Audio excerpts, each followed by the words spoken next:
एक समय की बात है। एक साधु नदी किनारे धुनी रमाकर दिन भर बैठा रहता था और बीच बीच में ऊंची आवाज में चिल्लाता, जो चाहोगे सो पाओगे। उस रास्ते से आने जाने वाले लोग उसे पागल समझते थे। अभी सभी उसकी ये बात सुनकर अनसुना कर देते। कुछ लोग उनकी बातों पर हंसते भी थे। एक दिन एक बेरोजगार युवक उसी रास्ते से कहीं जा रहा था। साधु की चिल्लाने की आवाज़ उसके कानों में भी पड़ी, जो चाहोगे सो पाओगे, जो चाहोगे सो पाओगे।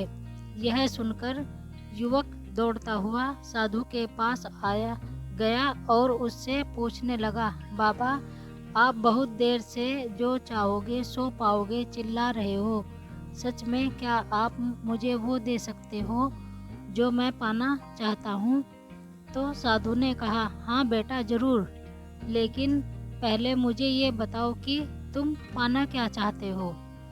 युवक ने कहा, बाबा, मैं चाहता हूँ कि एक दिन मैं हीरो का बहुत बड़ा व्यापारी बनूँ।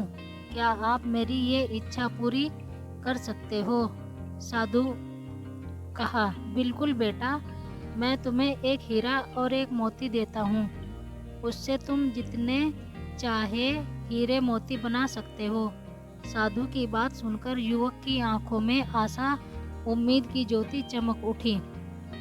फिर साधु ने युवक को अपना दोनों हथेली आगे बढ़ाने को कहा। युवक ने अपना दोनों हथेलियां साधु के सामने कर दिया। फिर साधु ने उसके एक हथेली में अपना हाथ रखते हुए बोला, बेटा, ये दुनिया का सबसे कीमती और अनमोल हीरा है। इसे समय कहते हैं। इसे जोर से अपनी मुट्ठी में जकड़ लो।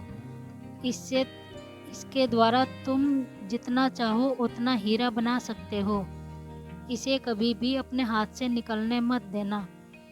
फिर साधु अपना दूसरा हाथ युवक की दूसरी हथेली में रखकर कहा, बेटा, ये दुनिया का सबसे कीमती मोती है। इसे धैर्य कहते हैं। जब किसी कार्य में समय देने के बाद वांछित परिणाम प्राप्त न हो, इस धैर्य नामक मोती को धारण कर लेना। यदि ये दोनों मोती तुम्हारे पास हैं तो तुम दुनिया में जो चाहोगे वो पा सकते हो। युवक ध्यान से साधु की बात सुनकर उन्हें धन्यवाद कर वहाँ से चला गया, क्योंकि युवक को सफलता की प्राप्ति के 2 गुरु मंत्र मिल चुके थे।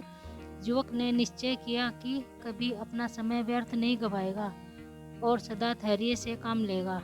युवक कुछ समय बाद हीरे के बड़े व्यापारी के घर काम करना शुरू किया और कुछ वर्षों तक खूब मन लगाकर काम किया और व्यवसाय का हर गुर सीखता रहा। और एक दिन वह भी अपने मेहनत और लगन से अपना सपना साकार करते हुए हीरे का बहुत बड़ा व्यापारी बन गया। सीख।